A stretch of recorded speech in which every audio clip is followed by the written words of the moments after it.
Noches. Inclinemos el rostro. Padre eterno, Padre bueno y misericordioso, gracias Padre por permitirnos nueva vez en este mismo día estar reunidos en coinonía, los hermanos aquí compartiendo. Ahora que Señor nosotros vamos a escuchar acerca de tu palabra, pues te pedimos, Dios del cielo, que en todo momento tu Santo Espíritu nos vaya iluminando nuestra mente, todo nuestro ser, para que podamos entender tu palabra y más que entenderla, ponerla por obra en nuestras vidas, cada día. Ayúdanos, Señor, a salir adelante en medio de tanta hostilidad de este mundo. Te lo pedimos por Jesucristo, Señor y Salvador nuestro. Amén. Siéntense, hermanos, y busquen de la carta de Pablo a Timoteo, la segunda, el capítulo 2.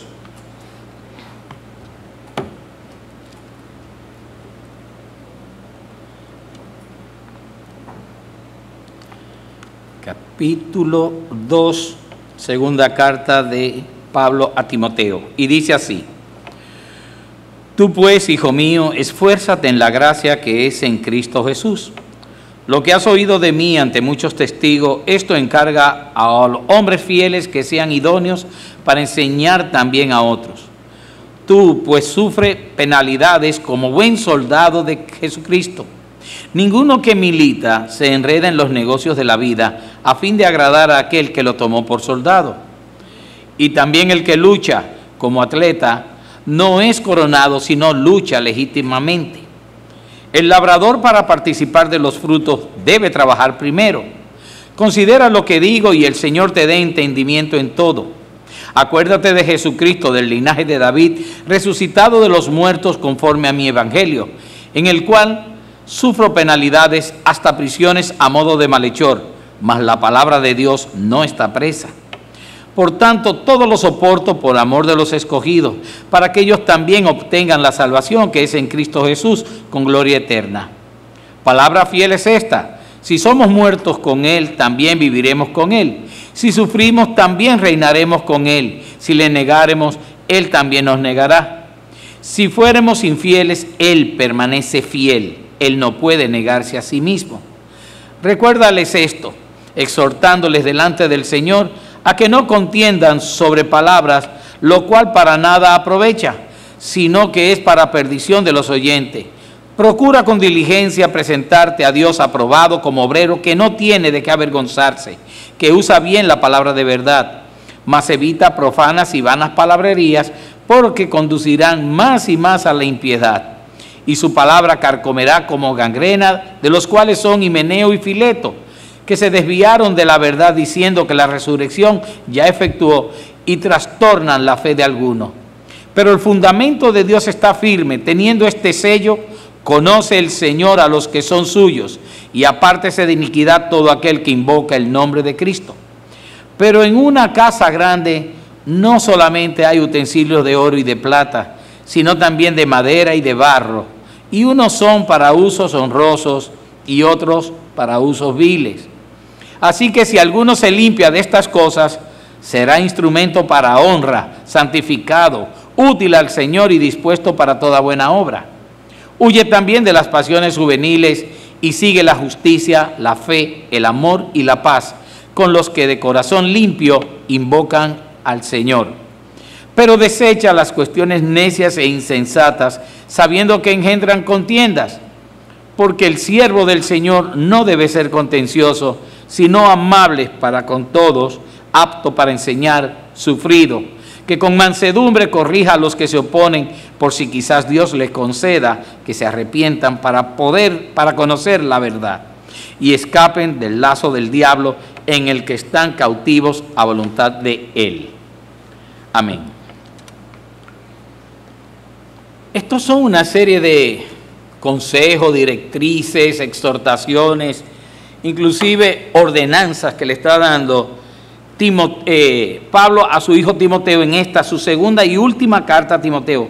Ya no habrá más carta a Timoteo. Luego de esta, Pablo en ese encarcelamiento le escribe a Tito y ya es conociendo realmente que va a ser sentenciado a muerte. Pero escribe esta carta a Timoteo con la intención de ayudar al joven pastor y líder de la iglesia, claro, a entender mejor sus deberes como tal. A ver si también lo incitaba a estar más animado, quizás hasta presagiando él que dentro de poco le faltaría su apoyo a Timoteo como tal.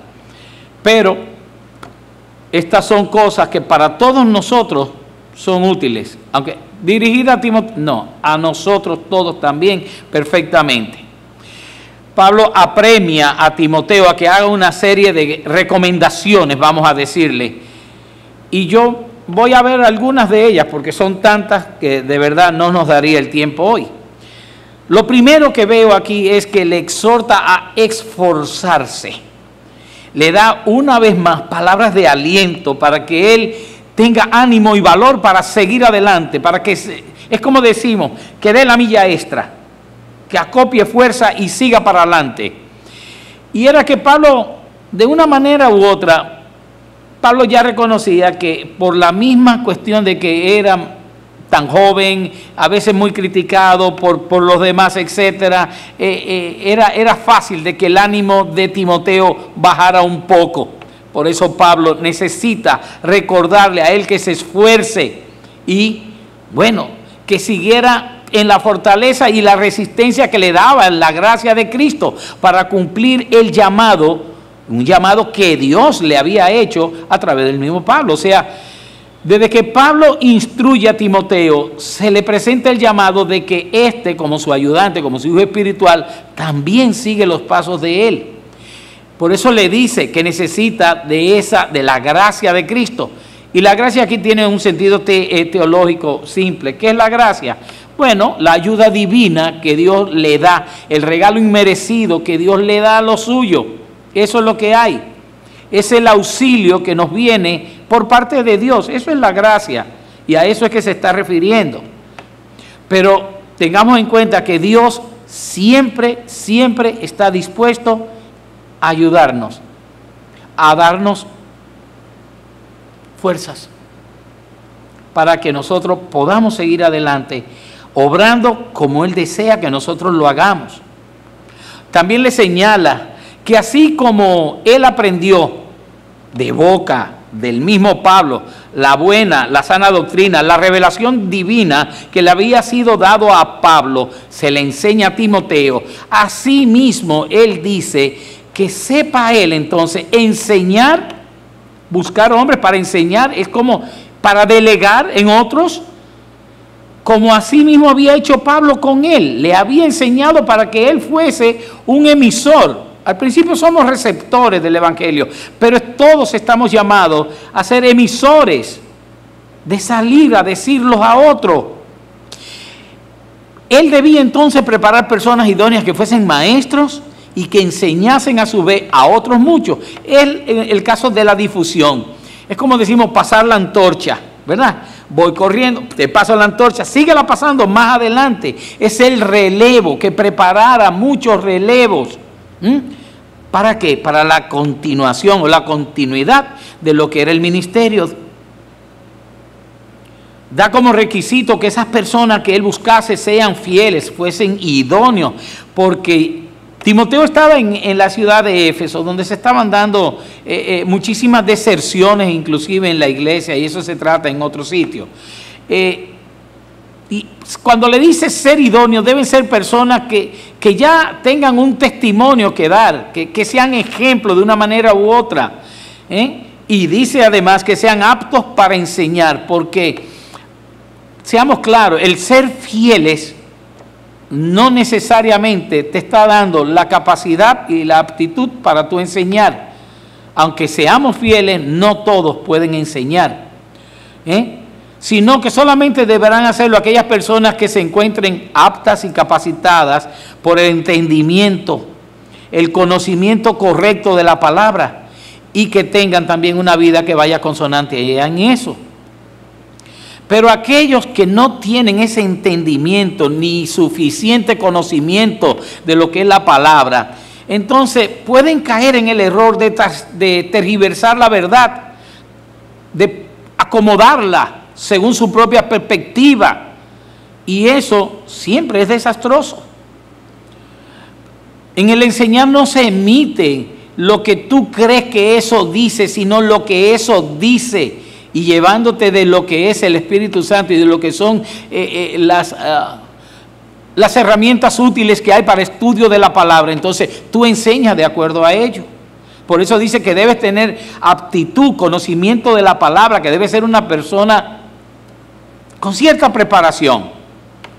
Esos hombres a buscar, los cuales se le iba a enseñar la doctrina apostólica, porque era la doctrina que traían los apóstoles, en este caso la de Pablo, debían, además de tener la cualidad de ser fieles, fíjense que hay algo interesante, no se buscaban hombres que fuesen inteligentes, ni populares, ni manejables, ni que sobresalieran de los demás, solo personas que fuesen aptas para enseñar, personas fieles e idóneos, porque muchas veces hay personas que pretenden trabajar en un ministerio al que no han sido llamados ni están aptos para el mismo. ¿Se entiende? Luego, los siguientes versos, Pablo utiliza algunas metáforas. O sea, para hacer las comparaciones, cosas que se ven rutinariamente en la vida para poder entonces contrastarlas con lo que es la vida del cristiano. Y hace tres de ellas. En una, veo que él valida mucho lo que es la comparación de la vida del cristiano con el oficio militar y con lo que es el entrenamiento del atleta. En otras tantas cartas de él hace lo mismo y vive hablando de la buena batalla de la fe y el buen soldado de Cristo, y es que tanto militar como y he corrido la carrera final, etcétera, y el atleta que se prepara, siempre esas dos cosas. Aunque en esta vez también va a agregar un tercer ejemplo, que es el ejemplo del agricultor, o sea, el que siembra. Pero en los dos primeros casos cabe destacar lo necesaria que es la disciplina para cualquiera de los mismos. El entrenar y soportar por causa de obtener el triunfo. Cuando se es un atleta de verdad, no alguien que hace ejercicio, un atleta que compite para tratar de ganar medallas. No es fácil, pero tampoco es fácil ser un soldado bien entrenado, ni el atleta tampoco. Y si lo vemos desde el punto de vista nuestro, pues tampoco es fácil ser cristiano. Conlleva mucho también. Y lo vamos a comparar. En el caso del soldado, que creo que es un muy buen ejemplo, todos lo conocemos, porque un ejemplo vigente hasta nuestros días, son el mismo sistema de ser soldado, perteneciente a un ejército, pues hasta hoy llega. Estos son los que se preparan con mucho rigor, ¿para qué?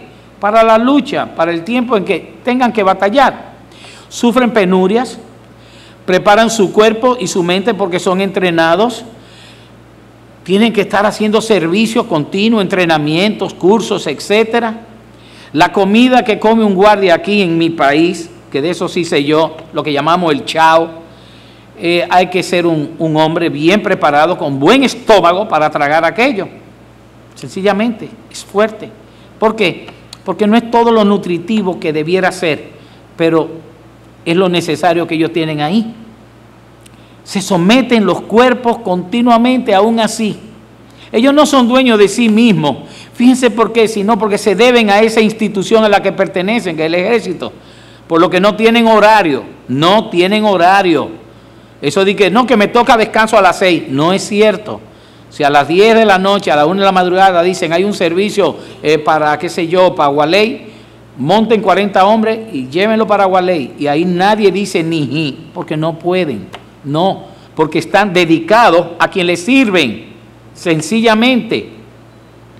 Fíjense que inclusive cuando hablamos de que estas personas, cuando militamos en el ejército del Señor, no debemos enredarnos con las cosas del mundo, pues también los militares. ¿Ustedes creen que un militar puede ir entonces a una fiesta?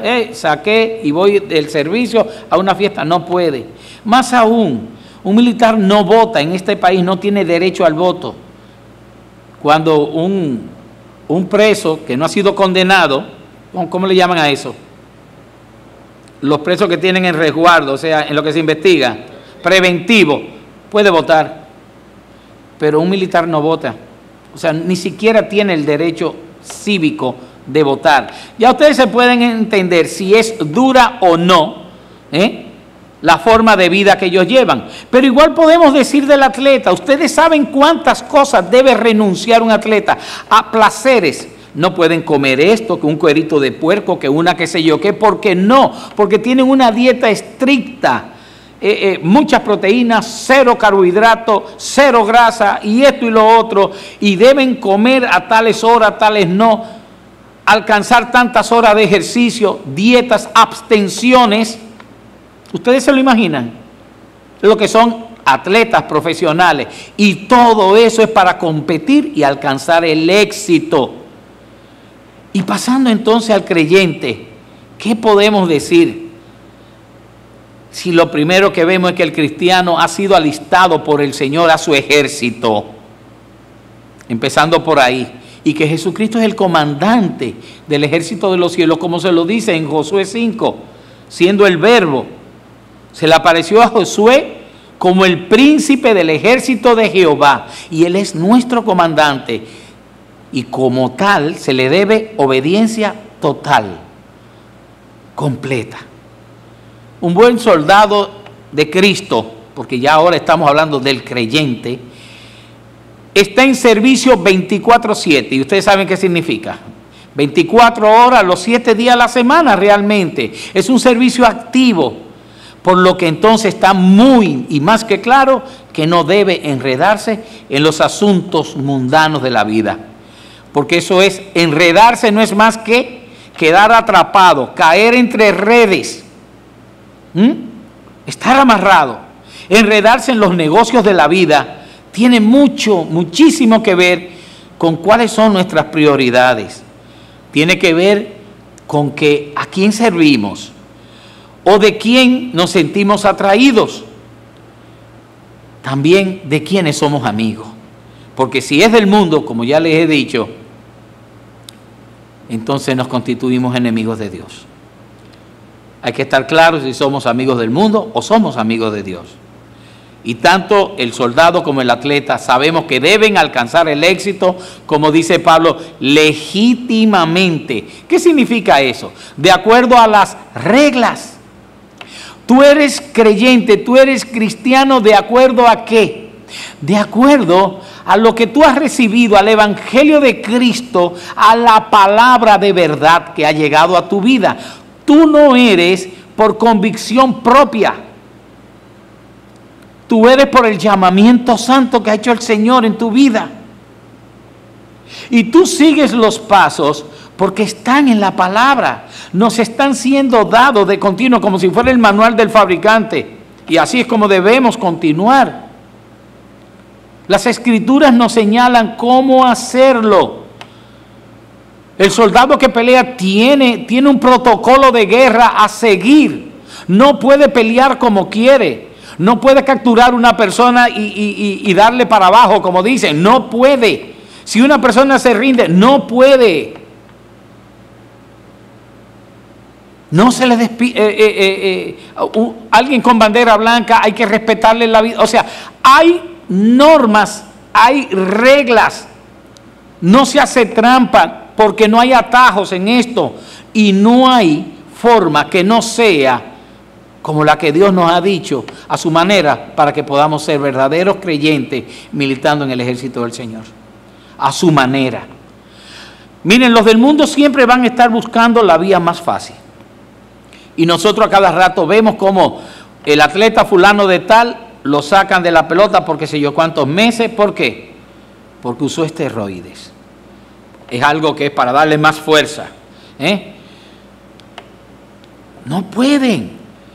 O soldados desleales que venden su fidelidad y dejan pasar a una o a otra. Yo diría que si hubiera una total lealtad de lo que son los soldados en la frontera, ¿no hubieran contrabando en la frontera? ¿O sí? No habría ninguna, estarían selladas. Pero eso les quiere decir a ustedes que para todo hay normas, y para ser creyente debemos seguir las normas que el Señor nos ha puesto en su palabra. Otra cosa, está el tercer ejemplo, que es el del agricultor. Y se refiere a un hombre que lucha todos los días, desde que bien sale el sol, trabaja y se esfuerza. Esté bueno el tiempo, no esté bueno el tiempo. Ara, siembra, limpia maleza. A cada rato tiene que ir quitando las cositas que le salen, abona. ¿Para qué? Para obtener al final una buena cosecha o una cosecha abundante. Todo esto es aplicable para todo aquel que sirve a Cristo. A nosotros se nos manda a sembrar ahora, a esforzarnos, a darlo todo, para luego, conjuntamente con Cristo, segaremos con Él. Pero tenemos ahora que sembrar. Y Timoteo está siendo instruido con estos 3 ejemplos, para ver la importancia de lo que es la perseverancia cuando estamos haciendo algo.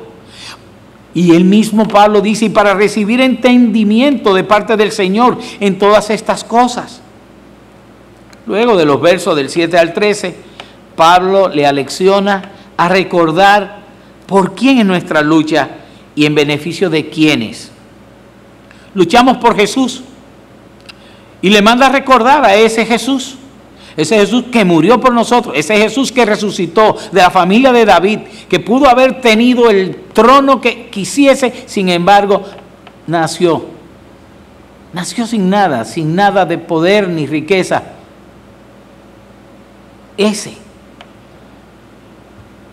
Luchamos por Él. Y aunque estemos nosotros presos, como estaba en ese momento Pablo, y suframos penalidades por causa de la palabra del Señor, tengamos por seguro que de cualquier manera su palabra se seguirá difundiendo. En todas las épocas en el mundo que han intentado acallar la palabra de Dios, se ha estado difundiendo y cada vez más y más. No podrá ser acallada, porque ese es el plan del Señor, que llegue a todas las personas el mensaje del Evangelio de Cristo. Y esto que uno hace es en beneficio y por amor a aquellas personas que al oír la palabra, pues les pueda ocurrir, como dice ese versículo, ellos también obtengan la salvación, que es en Cristo Jesús, con gloria eterna. Por lo cual, teniendo esta premisa por parte del Señor, no debemos participar entonces en palabrerías inútiles, en discusiones que provocan desvíos de la verdad y ocasionan asuntos profanos contrarios a la sana doctrina. Deben evitarse esas confrontaciones, porque la gente se desvían. Y como le ha ocurrido a algunos que tergiversan entonces la palabra, tratándola de acomodar a ellos, entonces caen en graves errores. El 15 habla acerca de que le dice: procura con diligencia presentarte a Dios aprobado como obrero que no tiene de qué avergonzarse, que usa bien la palabra de verdad. En esto lo que Pablo le está diciendo es, la palabra procura es poner empeño, poner aptitud en lo que estás haciendo para conseguir algo.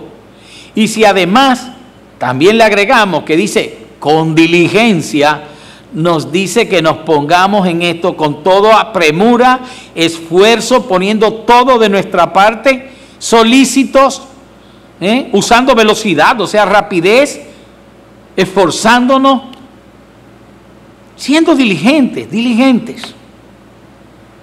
Es algo que no se debe entonces dejar para mañana. Procurar con diligencia algo no es para después, imposible. Recordemos que la palabra nos manda a que aprovechemos bien el tiempo, porque los días son malos y cada día se ponen peor.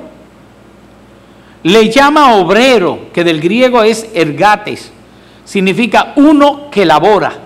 Y en este caso, ¿para quién labora Timoteo? Para Dios. Labora para Dios. Y ese es el significado y la definición del ministro. El ministro es un obrero de Dios. Un obrero de Dios. El representante no es representante de Dios, es un obrero de Dios. Qué diferente, ¿verdad que sí? Porque en uno tenemos a un siervo y en el otro tenemos uno que pretende compararse a Dios. Así debería ser siempre identificado todos los siervos de Dios. Todos ellos trabajan para Dios. Pero también Pablo dice algo más. No tan solo obrero, sino obrero aprobado. Y aprobado no es más que aceptado, pasado por prueba y que fue acreditado. Eso es lo que nos está diciendo. Pero esta frase que estamos viendo aquí, el obrero aprobado, ¿por quién? Por Dios. Las personas no tienen que darnos su visto bueno.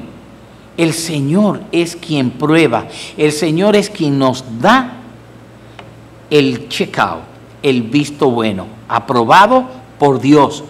Que no tengamos, que es lo que le dice él, que no tiene de qué avergonzarse. En lo que es en el griego, esto viene siendo casi una sola palabra y significa no tener causa de vergüenza ninguna. O sea, en pocas palabras, ser irreprochable. Difícil, pero eso es lo que significa. Secundando la idea de que del obrero aprobado. No tiene que avergonzarse, ha sido aprobado por el Señor. Y entre las cosas que hace este obrero aprobado por el Señor, que no tiene que avergonzarse, es que usa bien la palabra de verdad, o sea, la palabra de Dios. Esa expresión significa hacer un corte derecho, exponer correctamente, manejar con precisión. ¿Están viendo? Es como algo quirúrgico con un bisturí, no con un machete. Cuando vamos a tratar de la palabra de Dios, que estamos viendo que vamos a usarla para enseñar a otros, para instruir, para capacitar a otros, debemos hacerlo correctamente. Precisos. ¿Qué quiere decir? Eso es lo mismo que interpretar, presentar y aplicar la palabra de Dios correctamente, con exactitud, sin desviación alguna. Ya que de no ser así, entonces ya leímos ahorita que eso conlleva a disensiones, malas interpretaciones y alejamiento de la doctrina verdadera por parte de algunos que entonces caen en doctrina de error. Y como ilustración para esto, Pablo usa otra metáfora, como siempre, y está en el 20 que dice, pero en una casa grande no solamente hay utensilios de oro y de plata, sino también de madera y de barro, y unos son para usos honrosos y otros para usos viles. En este caso, cuando nos habla de una casa grande, ¿de qué nos está hablando?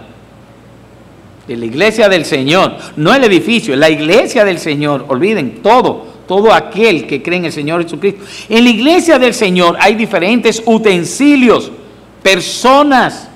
Hay diferentes tipos de personas con un material y un uso diferente. Pablo los divide en dos según su utilización. Dice que unos son para uso honroso y que otros son para usos viles. ¿Ustedes se acuerdan cuando antes los más viejitos de aquí, como el señor de ahí y el de aquí, tenían en la casa una cubertería especial? Algunas eran de plata, las más finas eran con incrustaciones y dibujitos en oro, que por cierto la plata sabía horrible, comer con una cuchara, un tenedor de plata era horrible. Pero ¿qué se hacía? Cuando llegaba una gente de cierta y uno quería honrar a ese invitado, entonces uno decía, saquen la vajilla y la cubertería que está guardada. Nada más la sacaban para eso y para Navidad. Por las sonrisas que veo ahí atrás ya veo que sí, que todavía eso funciona. Y se sacaba para Navidad. Y después vuelve y se guarda y no se usa cotidianamente. O sea, se le daba un uso honroso, vamos a llamarle así. Y así mismo hay personas para cosas especiales que el Señor, para cosas puntuales que Dios quiere, claro que sí. Usos honrosos y los usos viles. Bueno, yo le puedo decir eso que dice madera o barro.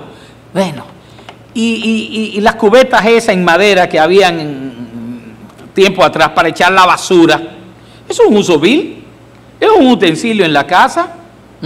O el plato para darle comida a los animales, que eran unos platones grandes en barro. Eso es un uso vil también. Pero si no van muy lejos, pues lo que llamamos aquí la tacita de noche, eso es un uso vil también. Y son utensilios que habían en las casas, ya no sé si todavía existe algo de eso. De modo que hay dos tipos de utensilios que representan a las personas que en la iglesia profesan ser todas cristianas. Por lo que todos deberían ser instrumentos honrosos realmente en las manos de Dios. Pero lamentablemente no todos están dispuestos y aptos para eso. ¿Ustedes se acuerdan la enseñanza que da el Señor acerca del trigo y la cizaña? ¿En dónde? En ese campo donde sembró el Señor. Y dice, el enemigo vino en la noche, sembró, ¿qué hacemos? ¿La arrancamos? Dice, no, déjala crecer junta. Crece junto el trigo y la cizaña, ciertamente.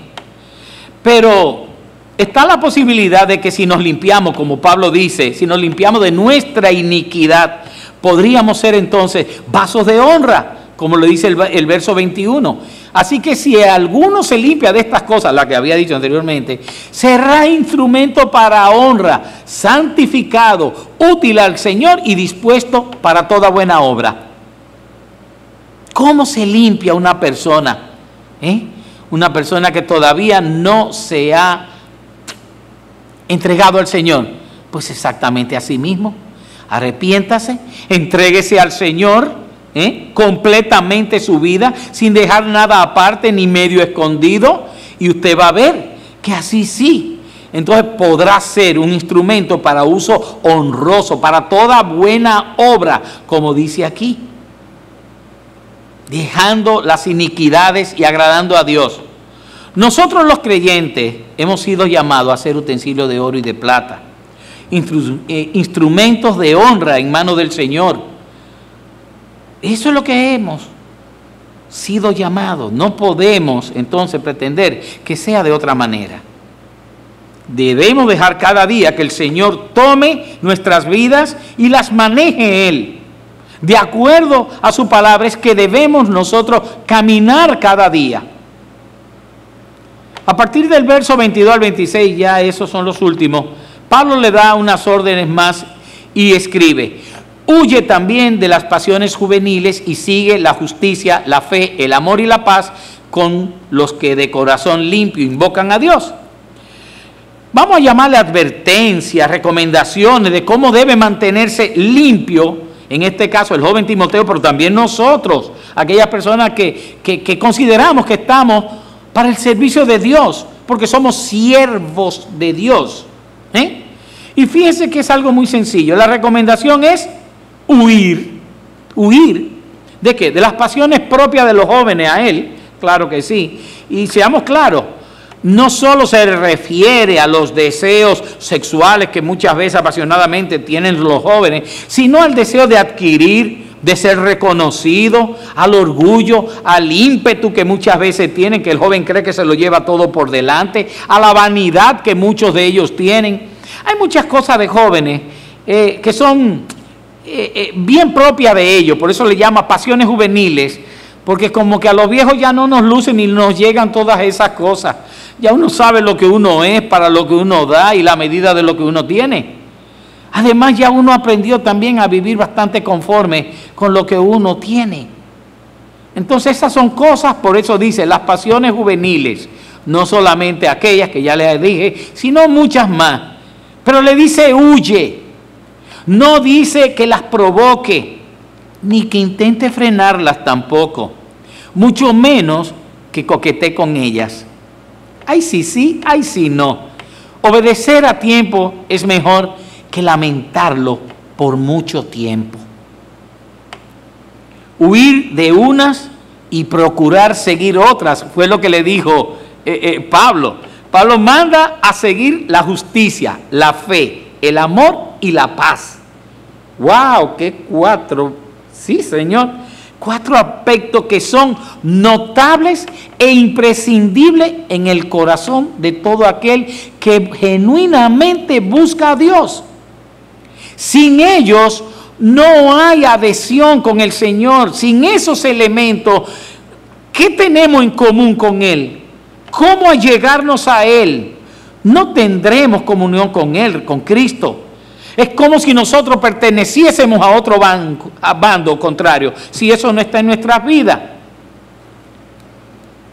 Luego, los últimos 3 versos, vemos a Pablo que le manda con energía que evite las cuestiones necias e insensatas con los falsos maestros, que lo único que traen es pleito, contienda, discusión y que no conllevan a cosas buenas. Le indica además a Timoteo sobre algunos aspectos que debía tener acerca del carácter de todo aquel que es siervo de Dios. Dice, porque el siervo de Dios no debe ser contencioso, o sea, peleador, sino amable para con todos, apto para enseñar, ya lo vimos arriba, sufrido, sí, por causa de la palabra, que con mansedumbre corrija a los que se oponen, por si quizás Dios les conceda que se arrepientan para conocer la verdad. Todo esto se lo dice con el deseo y el propósito de que pueda ocurrir que los que están en el error lleguen a arrepentirse, que conozcan el camino de verdad y paz y alcancen salvación. Por eso se lo dice. Más adelante, y escapen del lazo del diablo, del que están cautivos a voluntad de él, o sea, del diablo, tal como eran Himeneo y Fileto, que fueron unas personas que le saltaron ahí con una cuestión de que la resurrección ya había venido, que era una cuestión espiritual, que no era algo físico, que iba a haber una resurrección corpórea, sino y una cosa que, olvídense, completamente contraria a la doctrina y a lo que dice la palabra. Entonces, personas así ya ustedes saben. Hay mucha enseñanza que sacar en estas cosas, pena que el tiempo no es suficiente. Si uno se cogiera quizás 2 versos, pudiera, pero en base a lo que yo he podido presentarles esta noche, yo me atrevería a que todos nosotros nos esforcemos en hacernos unas preguntitas, pero interiormente, nada más. La primera sería, ¿acaso soy diligente y esforzado en las cosas de Dios? ¿Acaso somos diligentes y esforzados en las cosas de Dios? ¿Acaso estoy buscando presentarme como obrero aprobado delante de Dios? ¿Acaso puedo presentarme delante de Él sin avergonzarme? Ustedes ven que son difíciles de responder.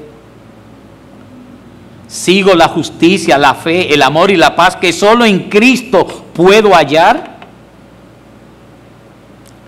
Recuerda, hermano, que aunque esta carta fueron órdenes y directrices, consejos de Pablo a Timoteo, como les dije ahorita, es bien válida para todo aquel que sea siervo de Dios.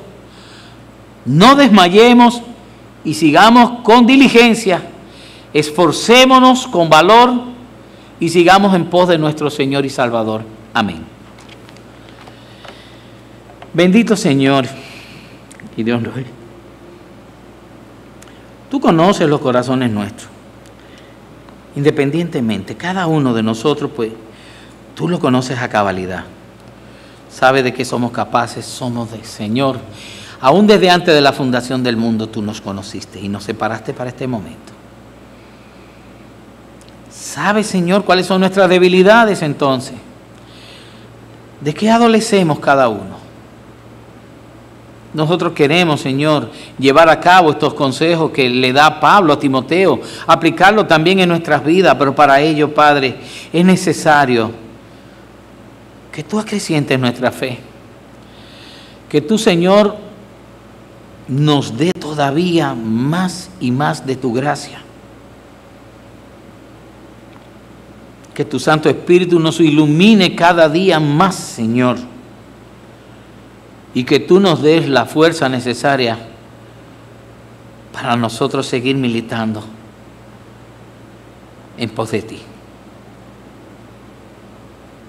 En el nombre del Señor Jesucristo. Amén.